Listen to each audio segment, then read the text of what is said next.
역대하 33장 1절부터 25절 전체를 이렇게 읽고 묵상하게 되었습니다.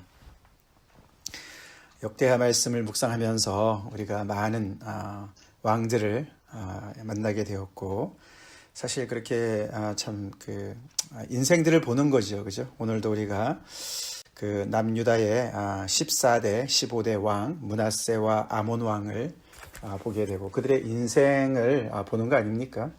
한 사람의 인생을 우리가 이 하나님의 말씀의 기준에 따라서 평가한 인생 그 평가서를 우리가 읽는 거나 마찬가지죠. 참 한 번밖에 못 사는 인생인데 우리가 참 어떤 인생을 살아가느냐, 또 우리 인생은 어떻게 평가가 될 것인가, 특별히 그것도 뭐 세간의 사람들의 입에 오르내리는 그런 평가서가 아니라 어미하신 하나님, 영원하신 하나님의 그 말씀 앞에 우리 인생이 어떻게 평가되고 저울질될까, 정말 두렵고 떨리지 않을 수가 없죠. 이 므낫세 왕, 우리 지난 주일에 좀 자세하게 살펴봤는데, 우리 므낫세 하지 맙시다. 우리 꼭 기억을 하고요. 또 우리가 그 아들 아몬 왕, 이렇게 이제 두 사람을 보는데, 참 이 유대 나라의 남유다의 왕으로 등극을 하면서 참 이제 내가 왕이 되었으니까 내가 앞으로 어떤 정책을 필까 고민을 하지 않겠습니까? 그럴 때 참 유감스럽게도 이 두 사람은 왕이니까 내 마음대로, 내가 정한 대로 내가 하면 되지, 이런 생각으로 출발을 한 것 같습니다. 그 아들은 그 출발로 끝까지 그냥 돌이킬 시간도 없이 2년 만에 시해를 당해서 끝나버린 정말 안타까운 인생이 되었고요. 그 아버지는 그래도 55년 살면서 그래도 돌이킬 어떤 기회가 있었습니다만, 일단은 출발을 내가 왕인데 내가 마음대로 정하면 되지, 그렇게 출발한 것 같습니다. 하나님의 말씀 있긴 하지만 또 듣기는 하지만 그것은 그냥 내가 참조할 뿐이고, 나는 그냥 선택할 수 있어, 선택사항 아니면 참조사항으로 생각한 것 같죠.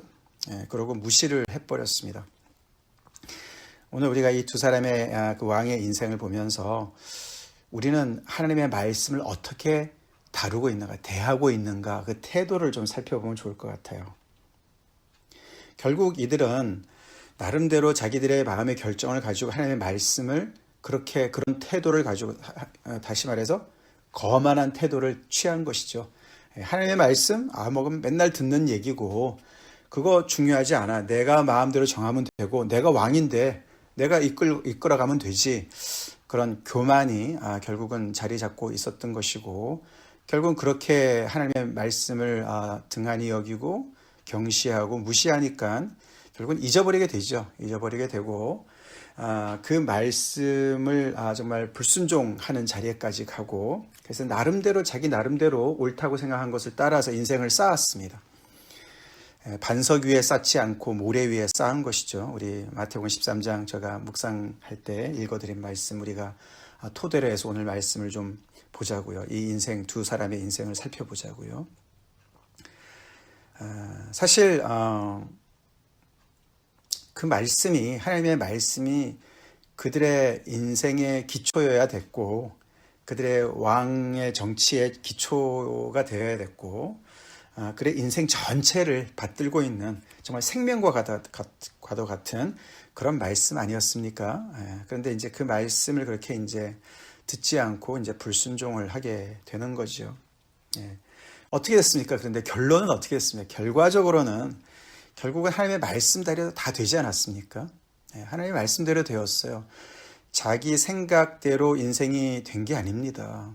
결국은 하나님의 말씀대로 그들의 인생은 결론이 났다고요. 이걸 우리는 꼭 기억해야 되겠습니다. 하나님의 말씀을 대하는 태도가 여러 종류가 있습니다. 그렇죠? 오늘 이 므낫세나 이 아몬과 같은 이런 태도를 취하는 사람들이 많이 있습니다. 그냥 들어도 잊어버리고 무시하고, 선택사항 정도로 생각하고, 참조사항 정도로 생각하고, 자기 생각대로 인생을 살아가는 사람들이 있습니다. 그래서 대놓고 불순종합니다.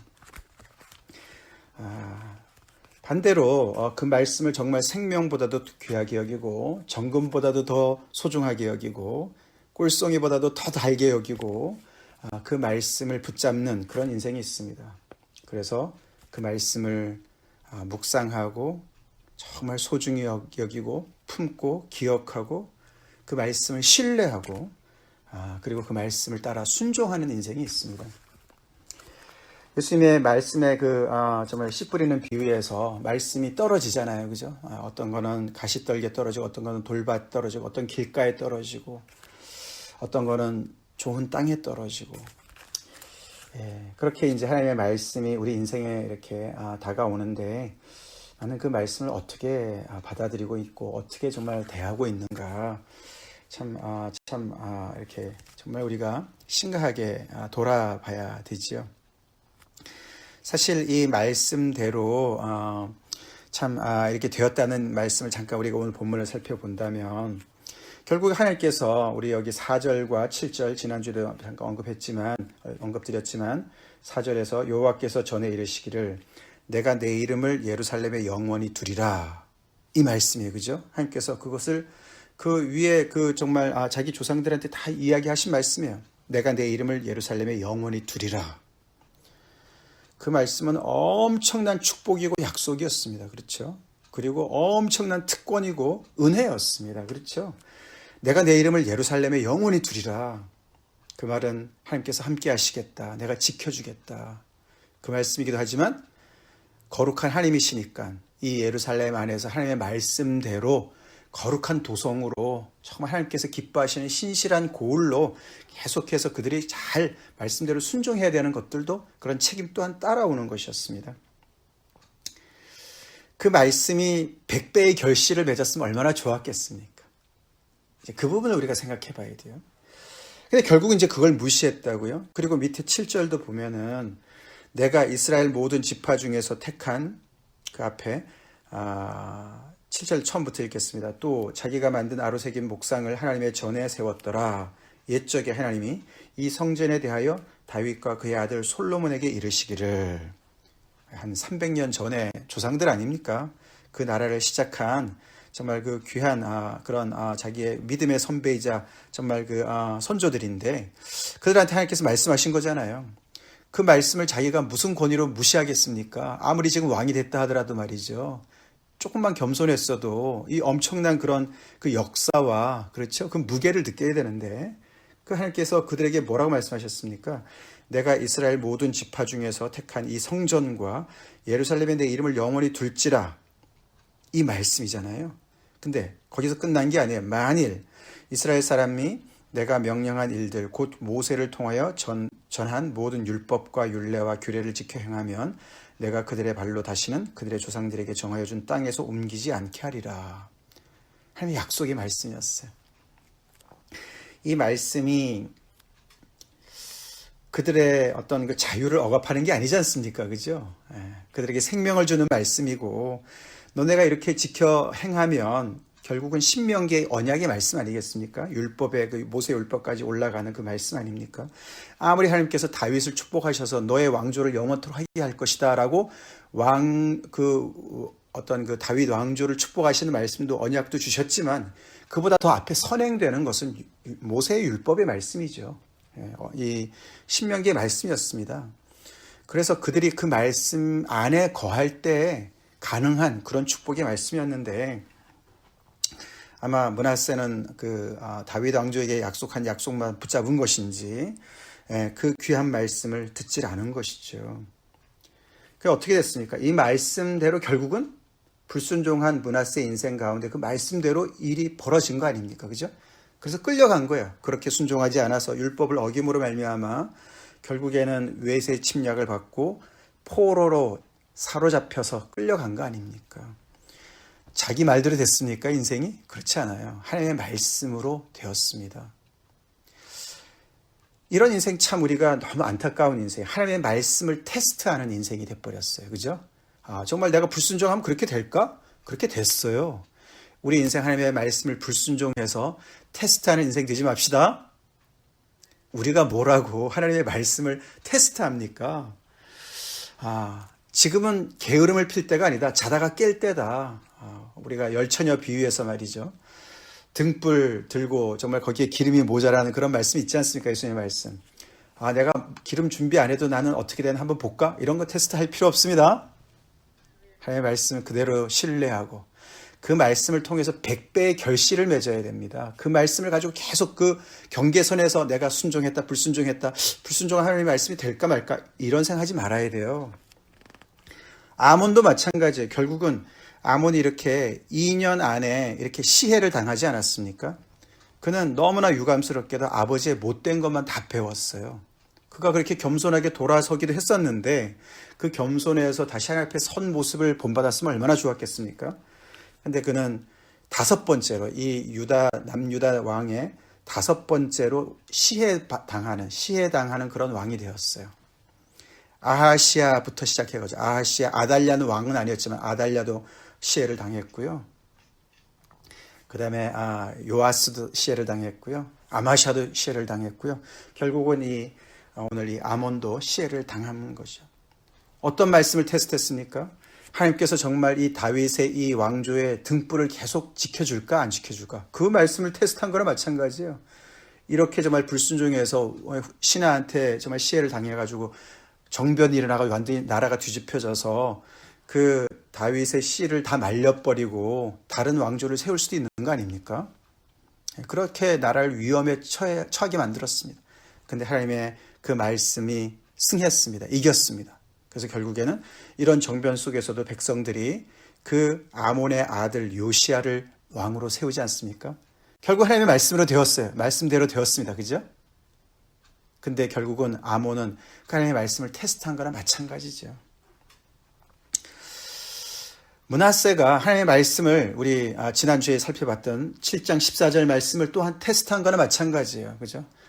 너가 환난을 당해서 어려운 일을 당해서 악한 길에서 돌이켜서 스스로 낮추고 겸손하게 낮춰서 기도하고 내 얼굴을 찾으면 내가 듣고 내 죄를 사하고 땅을 고치겠다.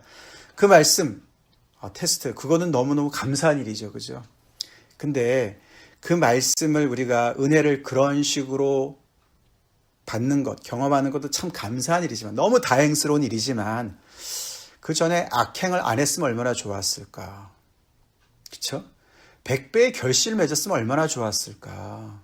하나님의 말씀대로 순종해서 하나님께서 이렇게 그 이름을 예루살렘에 영원히 두셨다고 그랬는데 두신다고 약속했는데 그 말씀으로 너무너무 위로를 받고 그 말씀 하나님 앞에 정말 감사해서 그 말씀대로 순종해서 귀한 정치를 펴고 그래서 그 나라에 정말 소외되는 백성 없이 모두가 정말 하나님의 샬롬을 누리면서 그 이스라엘 모든 나라 전체가 그 일대에 그 고대 근동 지방 일대에 정말 하나님의 성민으로서 귀한 백성으로서 나라를 잘 세우고 그 모든 나라의 정말 으뜸으로서 빛으로서 이방의 빛으로서 우뚝 설 수 있는 그런 100배의 결실을 맺었으면 얼마나 좋았겠습니까?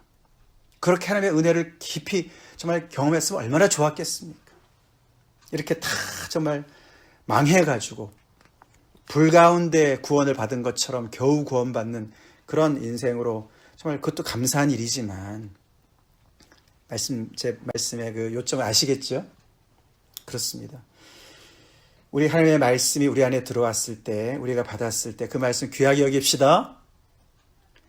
그 말씀을 통해서 하나님께서 여기서 아까도 봤지만 너네가 만일 이 율법의 말씀대로 정하게 되면 그대로 살게 되면은 너네가 다른 나라에 이렇게 끌려가는 일은 없을 거야. 부정적으로 얘기를 했지만 그 말씀은 정말 하나님의 간절한 소원이 들어가 있는 거지 않습니까? 그렇잖아요. 그죠? 하나님은 정말 이 백성이 정말 이 땅에 원래 거주했던 그 아모리 족속들과는 너무너무 차원이 다른 그런 정말 하나님을 섬기는 사람들로서 귀한 정말 정의와 정말 공의의 열매를 많이 맺으면서 극상품 포도 열매를 맺으면서 하나님의 영광을 드러내는 그런 사람들로 정말 거기서 정말 계속 대대 자자손손 살기를 너무너무 원하시는 거죠. 하나님 우리에게 말씀을 주실 때는 우리의 자유를 억압하고 우리를 정말 하나님의 정말 종살이 하도록 만드는 것이 아니고 우리 인생이 정말 생명을 얻고 더 풍성히 얻게 하기 위해서인 줄을 우리 믿읍시다. 그 말씀이 우리 안에서 100배의 결실을 맺는 인생을 우리가 상상해 봅시다. 그렇게 살라고 하나님께서 말씀해 주시는 거 아닙니까? 근데 이렇게 하나님의 말씀을 테스트하는 인생. 결국 하나님의 말씀대로 됩니다. 됩니다. 그죠? 그러나 아몬의 인생에서 하나님의 말씀이 그 인생에 무슨 유익이 되었습니까? 그 나라의 백성들한테 무슨 유익이 되었습니까? 그렇죠. 그래서 오늘도 이렇게 겸손이라는 단어가 3번 등장을 하는데요. 겸손이 그렇게 중요한 거예요. 내가 뭐라고 하나님의 말씀을 무시하나? 우리 그런 태도 가져야 됩니다. 우리 인생 하나님께서 우리에게 주셨어요. 우리에게 정말 우리 인생을 정말 아버지께서 결정할 수 있는 그런 능력도 주셨어요. 선택할 수 있는 능력도 주셨어요. 자유의지를 주셨어요. 므낫세가 아몬이 왕위에 올라섰을 때, 등극할 때 어떤 정책을 펼까? 그랑 비슷하게 우리 인생을 내가 어떻게 살아갈 것인가? 마치 내 결정에 달려있는 것 같습니다. 내 마음대로인 것 같습니다. 하나님의 말씀 그냥 참작만 하고 참조만 하고 그냥 선택적으로 내가 해도 될 것 같습니다. 그러나 하나님의 말씀이 결국은 승할 것입니다. 하나님의 말씀의 기준을 따라서 우리 인생은 평가를 받을 것입니다. 하나님의 말씀이 승할 거예요. 근데 하나님의 말씀을 통해서 정말 하나님께서 우리에게 주시고자 하시는 그 생명을 풍성히 받아서 많은 열매를, 의의 열매를 맺어서 극상품 포도를 많이 맺어서 100배의 결실을 맺어서 하나님 앞에 영광 돌리는 그런 인생 삽시다. 다 같이 기도하시겠습니다. 하나님 감사합니다. 오늘도 므낫세와 아몬의 인생을 또 돌아보게 하시고 하나님의 말씀을 깡그리 무시하고 잊어버린 그 인생, 하나님의 말씀을 알지만 테스트하는 그런 인생, 정말 아버지 그런 인생 우리가 정말 경계를 받습니다. 아버지 간절히 바라옵기는 저에게 아버지 겸손한 마음을 허락하여 주시옵소서. 하나님의 말씀과 다투지 않게 하시고 하나님의 말씀을 참조사항 정도로 선택사항 정도로 생각하지 않게 도와주시고 아버지 우리의 생명보다도 귀하게 정금보다도 더 소중하게 아버지 꿀송이보다도 더 달게 그렇게 사모하는 심령 주시고 그 말씀 앞에 겸손히 우리 자신을 낮추고 그 말씀에 담겨있는 하나님의 마음을 그 정말 우리를 복주시기를 원하시는 그런 소중한 마음을 깊이 깨달아서 아버지 우리 인생 사는 동안 아버지 더도 말고 덜도 말고 100배의 결실을 맺는 우리 인생 되게 해주세요. 그렇게 해서 하나님의 영광을 드러내고 아버지 하나님의 말씀 가운데 풍성한 아버지 우리 인생 아버지 살게 해주세요. 예수 그리스도의 이름 받들어 간절히 기도 올리옵나이다. 아멘.